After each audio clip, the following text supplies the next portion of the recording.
Is it harder to date people of different cultures? Hey guys, what's up? It's me, Lori, and today's Friday, which means it's time to talk about relationships.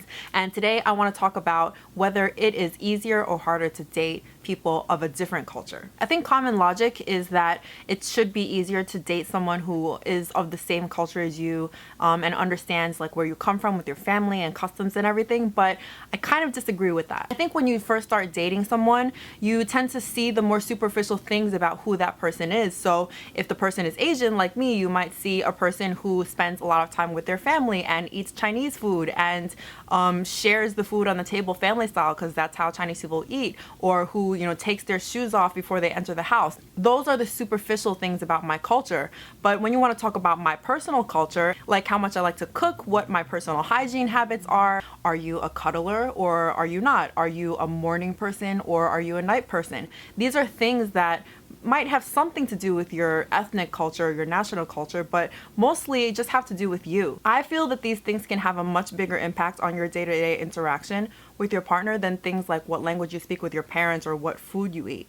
There are things that would be nice if another person understood about you, and for me personally, I do need my partner to have a certain level of understanding on what it's like to be an outsider. And this has not so much to do with my ethnic culture, but more to do with how I grew up and the fact that I've never really been a stereotypical anything based on things like my educational background, my economic background, and my racial background. So these are things that are really important to me and the way that I move through life, and so I do need someone that understands that to a degree. In my travels abroad, I've met a lot of cross-cultural couples, whether they're people from different countries or people from within the same country from different regions, and a lot of us come together sometimes and we laugh about how, oh, such and such doesn't get this joke because she speaks a different language, or this person acts a certain way or treats women a certain way because of his culture, and those things do happen. I just don't think they're the most important aspect of what keeps a couple together or what breaks them up.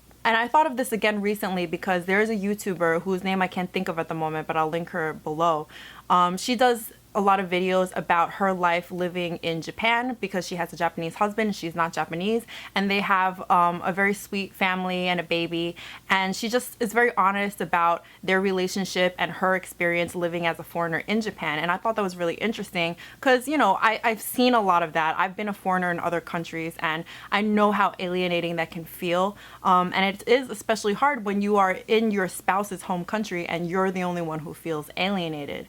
So she did talk a little bit about how her relationship is kind of strained sometimes because of the language barrier and because of the cultural barriers, and I totally sympathize. And what I would just say to couples like that, and I often do to my friends, is that ultimately what being together is about isn't whether you are of the same culture or whether you are in agreement or whether you like the same things or do the same things. What it's about is getting to that moment where you will realize that you have a difference, because that always does happen. How are you going to handle it? Are you going to want to be with that person afterwards? Will you survive a conflict? Because there really is no such thing as a relationship that's conflict free. I personally have been with other Asian Americans. I've been with other Chinese Americans, and I've also been with people who aren't even American at all. And I wouldn't say that one of them was hands down harder or easier than the other, except that it might have been a little bit more difficult with the people whose culture was more similar to mine because we had no forum in which to talk about our personal cultural differences. Sometimes when we were even talking about culture, like when we were celebrating Chinese holidays,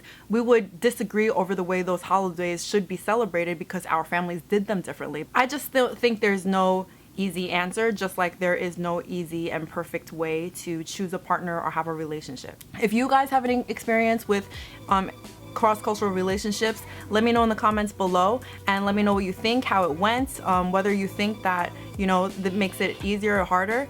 And that's all we have time for today, guys. Thanks for tuning in, and subscribe below if you want to see more videos like this every Friday and videos on other topics on Wednesdays and Thursdays. I also do a podcast called the It's Me podcast once a month where I do Q&As with inspiring people, and that will be linked down below as well. Bye guys, see you next time.